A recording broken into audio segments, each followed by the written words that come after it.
दिन रोता है तो रात रोती है, हर मोमिन की जात रोती है। जब भी आता है मुहर्रम का महीना, खुदा की कसम गमे हुसैन में सारी कायनात रोती है। नारे तकबीर, नारे रिसालत, मियाँ भाई नंबर वन। नारे तकबीर, नारे रिसालत। हर मुसलमान शेर है पर जागने की देर है। नारे तकबीर, नारे रिसालत, नारे गौसिया, मसलके आला हज़रत, फैज़ रज़ा, फैज़ हुज़ूर मुफ्ती आज़म, फैज़ हुज़ूर मुफ्ती आज़म, फैज़ हुज़ूर मुफ्ती आज़म।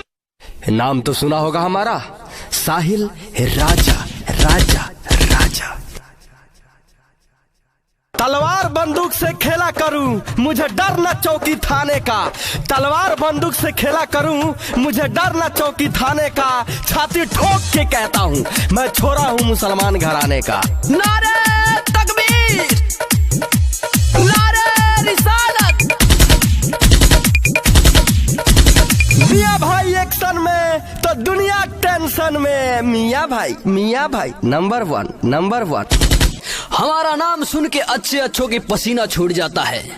सुनिएगा आप भी, मियाँ ब्रांड शमशेर सावरिया। हम अच्छे अच्छों की गर्मी उतार देते हैं, क्योंकि हम मुसलमान के बच्चे हैं।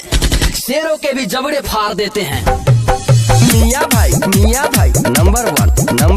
नारे तकबीर, नारे रिसालत। जलने लगा है सारा जमाना, जलने लगा है सारा जमाना, क्योंकि चलने लगा है मियाँ भाई का नारा। नारे तकबीर, नारे रिसालत, नारे गौसिया, मसलके आला हज़रत, फैज़ रज़ा, फैज़ हुज़ूर मुफ्ती आज़म, फैज़ हुज़ूर मुफ्ती आज़म, फैज़ हुज़ूर मुफ्ती आज़म।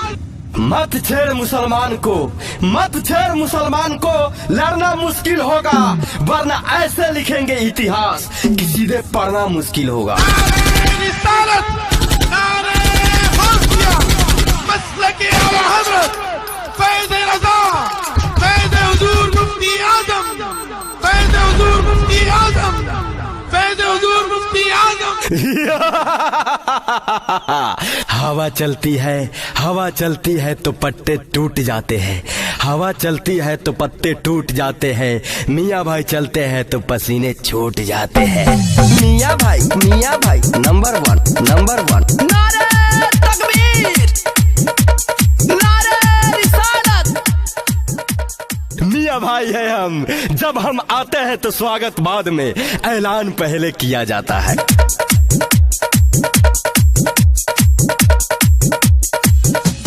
हिल जाए गगन सारा, समुंदर छोड़े अपना किनारा, जब गूंजे हुसैन का नारा। या अली या हुसैन, या अली या हुसैन।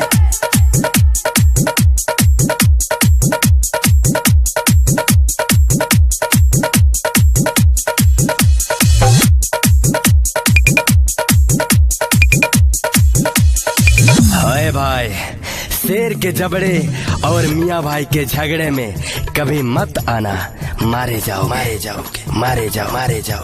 कहानी तो छोटे लोगों की लिखी जाती है, कहानी तो छोटे लोगों की लिखी जाती है। हम मियाँ भाई हैं, मियाँ भाई का तो इतिहास लिखा जाता है। मियाँ भाई नंबर वन। नारे तकबीर, नारे रिसालत।